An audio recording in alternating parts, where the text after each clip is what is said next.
राजस्थान की राजनीति में आज का दिन जीत हार तय करने का दिन है, क्योंकि एसआई भर्ती मामले पर हर कोई यह चाहता है कि एसआई भर्ती पर जीत का जो सेहरा है वो उसके सर पर सजे। लेकिन आज के सवाल क्या हैं, जरा इस पर भी तो गौर कीजिए। पहला सवाल यह है कि एसआई भर्ती पर क्या करेंगे चयनित अभ्यर्थी। दरअसल हाईकोर्ट ने एसआई भर्ती रद्द करने का फैसला सुना दिया, लेकिन अब डर उन चयनित अभ्यर्थियों को है जो पूरी मेहनत के साथ इस परीक्षा में पास हुए थे। वो ये कह रहे कि भाई उनके भविष्य का क्या होगा। दूसरा सवाल क्या है? दूसरा सवाल ये कि हाईकोर्ट के फैसले पर सरकार का रुख क्या है या क्या होगा। अभी कोर्ट का जो पूरा विस्तृत फैसला है, कोर्ट ऑर्डर जो है उसको पढ़ा जाएगा, लेकिन सरकार इस पर क्या रुख रखेगी। इससे पहले हाईकोर्ट में सरकार का रुख सबके सामने था। सरकार ने कहा था कि भाई ये भर्ती जो पेपर लीक हुआ वो व्यापक नहीं था, जितना था उतने आरोपियों को हमने पकड़कर जेल में रख दिया, उन पर केस चल रहे हैं। लेकिन अब हाईकोर्ट के फैसले के बाद क्या सरकार का रुख होगा। तीसरा सवाल, इस मामले पर क्यों भिड़ गए बेनीवाल और मंत्री किरोड़ी। आखिर ये कैसे हुआ कि मंत्री किरोड़ी जो सरकार का हिस्सा है वो इस मामले पर अब हनुमान बेनीवाल से मुखर तौर पर भिड़ते नजर आ रहे हैं।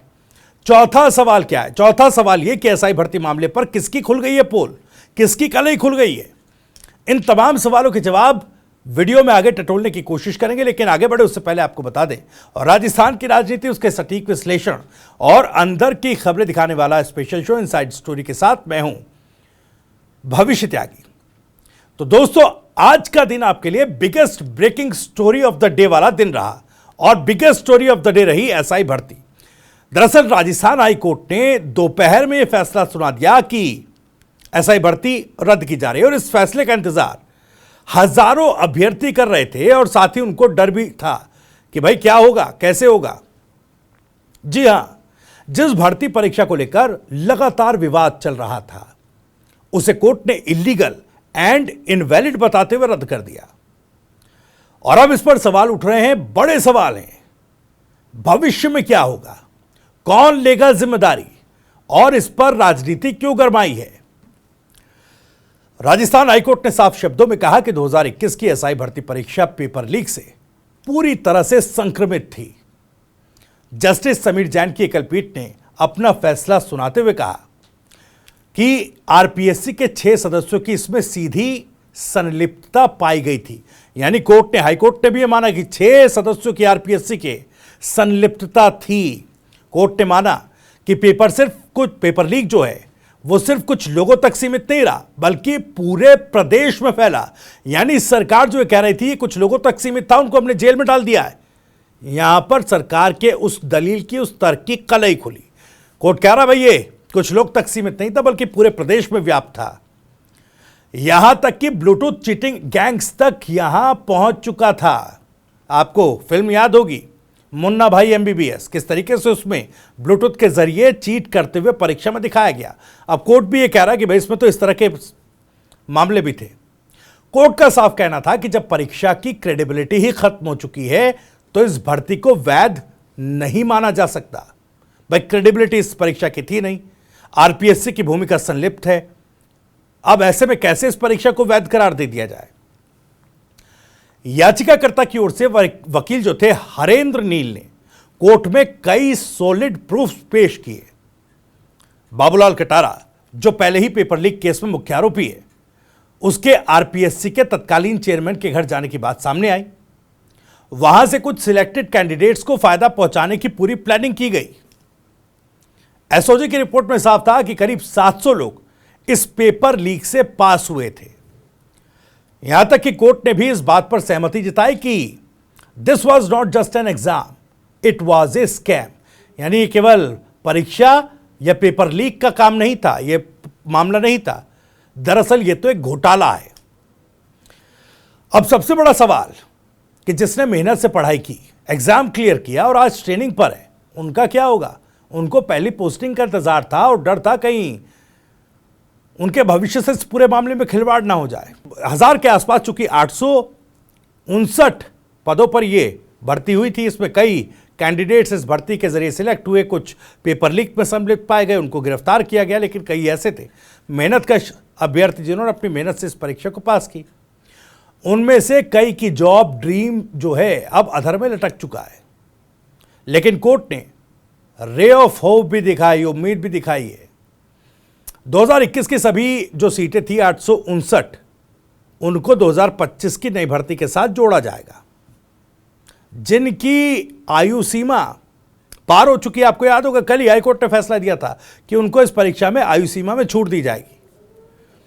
खास बात यह है कि जिन कैंडिडेट्स को जो एज अब क्रॉस हो चुकी थी जिन कैंडिडेट्स की, वो भी एलिजिबल रहेंगे। ये की फैक्टर है, यानी फ्यूचर अभी खत्म नहीं हुआ, बट अनसर्टेन जरूर है, क्योंकि दोबारा से परीक्षा होगी, दोबारा से चयनित अभ्यर्थी जो है उनको दोबारा से वो पेपर जो है वो देना पड़ेगा। लेकिन इस सब के बीच एसओजी चीफ वीके सिंह ने क्या कहा, जो इस मामले की एसओजी जांच करे, उसके चीफ क्या कह रहे हैं? वो कह रहे भाई 700 लोगों ने पेपर लीक के जरिए पास किया था ये पेपर, और 55 कैंडिडेट्स पहले ही गिरफ्तार हो चुके हैं। 70 से 80 पर कंप्लेंट्स पेंडिंग है, यानी 70 से 80 अभी और हैं। 10 से 12 अभी फरार चल रहे हैं। उन्होंने कहा कि action will continue, nobody will be spared, यानी कि इस मामले में भी जांच जारी रहेगी, कार्रवाई जारी रहेगी, किसको बख्शा नहीं जाएगा। ठीक है, एसओजी ये बात अब कोर्ट में कह रही है, लेकिन जब सरकार ये कह रही थी कि भाई हम इस परीक्षा को रद्द नहीं करेंगे, तब एसओजी ने अपने मामले को क्यों वोकल नहीं किया। देखिए, लेकिन जब एसओजी अब कह रही है तब क्लैरिटी आई है, और अगर क्लैरिटी आई है तो ये मामला भी यहाँ खत्म नहीं हुआ। आने वाले दिनों में और भी बड़ी गिरफ्तारियां इस मामले में हो सकती हैं। हो सकता है कि भाई कुछ राजनीतिक लिंकअप जो है इसके निकल कर आए, किसने पेपर लीक माफियाओं को राजनीतिक संरक्षण दिया, ऐसा कुछ आए। तो देखिए, अब आते हैं सबसे दिलचस्प हिस्से पर, राजनीति। जैसे ही हाईकोर्ट का फैसला आया, पॉलिटिकल ब्लेम गेम शुरू हो गया।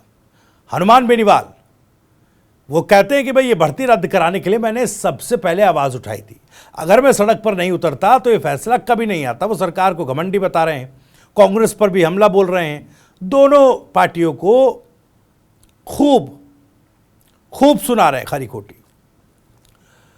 अब मंत्री किरोड़ीलाल मीणा की बात की जाए तो वो कह रहे हैं कि एसओजी की जांच और कोर्ट के फैसले में मेरी मेहनत साफ दिख रही है, और ये जनता की जीत है, क्योंकि एसओजी को कोई सबूत, आपको याद होगा किरोड़ी मीणा ने सौंपे थे, वो भी हनुमान बेनीवाल से पहले खूब मुखर हुए थे। हालांकि हनुमान बेनीवाल ने अपने धरने के दौरान खूब टारगेट किया किरोड़ीलाल मीणा को कि भाई ये तो बीच में छोड़कर चले जाते हैं, और एक आपको याद होगा ये दोनों नेता आज ही एक निजी चैनल के लाइव शो पर बहस के दौरान भिड़ पड़े कि क्रेडिट किसे मिलना चाहिए। दोनों एक दूसरे पर आरोप लगा रहे हैं। वो वीडियो सोशल मीडिया पर खूब वायरल हो रहा है। यानी जाहिर तौर पर एसआई भर्ती रद्द कराने का सेहरा किसके सर पर सजे, इसकी लड़ाई राजनीतिक तौर पर शुरू हो गई है। और न सिर्फ राजनीति शुरू हो गई, आरोप प्रत्यारोप इतने बड़े हैं। किरोड़ीलाल मीणा तो ये तक कह गए कि हनुमान बेनीवाल राज्यसभा की वोटिंग के वक्त उनके पास आए और वोट के बदले पैसे की डिमांड कर रहे थे। ये तमाम चीजें हैं। लेकिन इस बीच कांग्रेस पार्टी की तरफ से प्रदेश अध्यक्ष गोविंद सिंह डोटासरा ने दावा कर दिया। उन्होंने कहा कि मैं लिखकर दे सकता हूं कि सरकार इस फैसले के खिलाफ डबल बेंच में अपील करेगी। यह राज्य सरकार राज्य चला ही नहीं पा रही है। और देखिए, कांग्रेस कभी इस मुद्दे पर एसआई भर्ती के खुलकर इस पेपर लीक के विरोध में आकर सड़क पर खड़ी नहीं हुई, खुलकर सदन में नहीं बोला। चूंकि पूर्व की कांग्रेस सरकार में ही ये पेपर लीक हुआ तो कहीं ना कहीं आरोप भ्रष्टाचार का कांग्रेस पर ही मढ़ा जाएगा, इसलिए कभी कांग्रेस खुलकर इस पर नहीं बोलती। लेकिन अब जब हनुमान बेनीवाल, किरोड़ी मीणा, तमाम लोगों ने मिलकर आवाज़ उठाई, हाईकोर्ट में मामला चला, तमाम चीज़ें हुई, अब वो कह रहे हैं कि देखिए ठीक है भाई, युवाओं की बात है, लेकिन युवाओं से देखिए कैसे कुठाराघात बीजेपी करेगी। वो डबल बेंच जाएगी या फिर सुप्रीम कोर्ट जाएगी। तो यहाँ पर एक तरीके से इस मामले में गोटी घुमा करके आरोप बीजेपी सरकार पर पूरी तरह कांग्रेस भी बढ़ना चाह रही है। हालांकि बीजेपी सरकार का तो स्टैंड हाईकोर्ट पे तभी क्लियर हो गया था जब उन्होंने कहा था कि हम ये भर्ती रद्द नहीं करना चाहते क्योंकि व्यापक भ्रष्टाचार इसमें नहीं है, व्यापक पेपर लीक नहीं है। लेकिन अब तो हाईकोर्ट कह रहा है व्यापक है। खैर, यानी अपोजिशन और रूलिंग दोनों तरफ से पॉलिटिकल माइलेज लेने की होड़ इस पूरे मामले में हो रही है। एग्जाम कैंसिल होने के बाद सोशल मीडिया पर #जस्टिस फॉर कैंडिडेट्स ट्रेंड करने लगा। कई छात्रों ने कहा कि हार्ड वर्क का कोई वैल्यू नहीं है, हार्ड वर्क की कोई वैल्यू ही नहीं है। लोग कह रहे हैं कि भाई हमने ईमानदारी से तैयारी की थी, अब सब बेकार हो चुका है। कई जगहों पर तो इसको लेकर स्टूडेंट्स जो हैं, अभ्यर्थी जो हैं, वो प्रोटेस्ट कर रहे हैं। अब देखिए, भजनलाल शर्मा सरकार के लिए फैसला पॉलिटिकल हेडेक बन चुका है।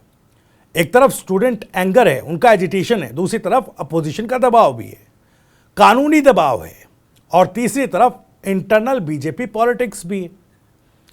कांग्रेस कह रही कि बीजेपी इस भर्ती को भी बचा नहीं पाई। देखिए, दो तरफा तीर चला रही है कांग्रेस।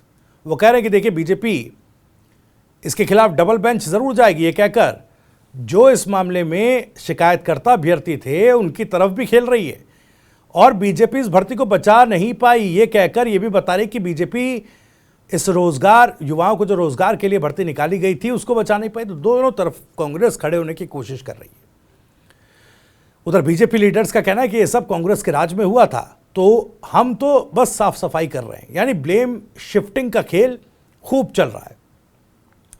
कोर्ट ने साफ कहा है कि भर्ती को नए नोटिफिकेशन जो 17 जुलाई 2025 के साथ निकला था एसआई भर्ती के लिए, नई एसआई भर्ती के लिए, उसके साथ मर्ज कर दिया जाए। यानी जो 859 पद थे वो इस भर्ती के साथ मर्ज करके दोबारा से ये पद ऐड करके दोबारा से इसमें परीक्षा कराई जाए।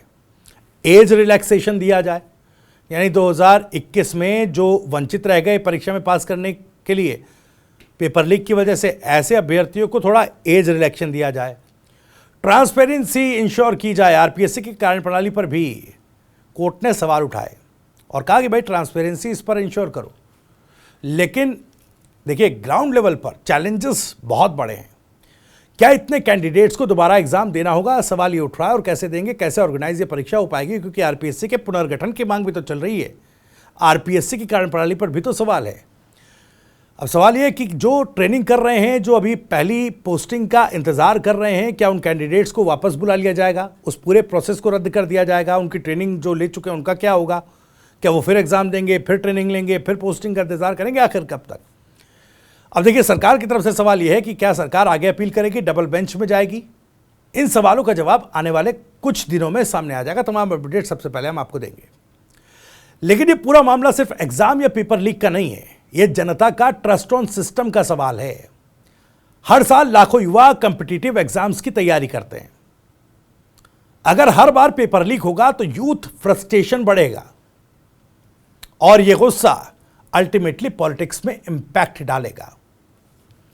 आज का यूथ क्लैरिटी चाहता है, ना कि अनसर्टेनिटी, और यही वजह है कि यह मुद्दा अब सिर्फ लीगल नहीं बल्कि पॉलिटिकल एंड सोशल मूवमेंट बन गया है। तो दोस्तों, आपने देखा राजस्थान हाईकोर्ट ने बड़ा फैसला सुनाया। एसआई भर्ती 2021 को पूरी तरीके से निरस्त कर दिया गया। हजारों कैंडिडेट्स का फ्यूचर अब फिर से एक बार फिर एग्जाम पर डिपेंड करेगा। इस मामले में हालांकि एसओजी की जांच अभी जारी है, पॉलिटिक्स गरमा रही है और स्टूडेंट का गुस्सा उबाल पर है। अब देखना होगा कि सरकार डबल बेंच में अपील करती है या फिर नए एग्जाम की तैयारी। लेकिन इतना तय है कि this story is not over yet. आप जुड़े रहिए हमारे साथ, हर अपडेट आपको सबसे पहले देंगे। अगर वीडियो अच्छा लगा तो लाइक, शेयर और सब्सक्राइब करना ना भूलें। और राजस्थान से जुड़ी और भी तमाम खबरों को सबसे पहले जानने के लिए आप बने रहिए टीवी 9 राजस्थान के साथ। नमस्कार।